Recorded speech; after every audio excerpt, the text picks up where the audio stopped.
operativo internacional, la policía y la fiscalía de nuestro país logró la detención de 2 paraguayos por reproducir y compartir pornografía infantil. Ahora se realizará la verificación de los aparatos celulares para determinar si hay más personas involucradas.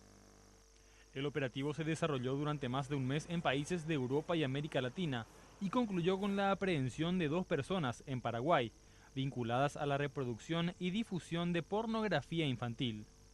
Era un grupo permanente de WhatsApp, que ellos interactuaban entre ellos, si bien eran de diferentes países, a través de esta aplicación. Ahora se investigarán los teléfonos celulares para determinar si más personas están vinculadas a este hecho.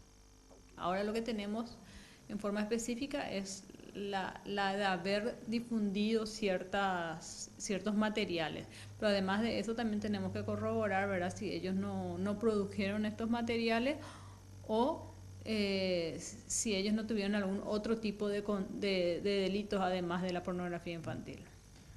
El primer detenido ya se encuentra con prisión preventiva desde hace una semana en Tacumbú, mientras que el segundo fue detenido este lunes tras un allanamiento. No sabemos nada de lo que pasó, no creemos que sea capaz, no sabemos nada, no tomó de sorpresa.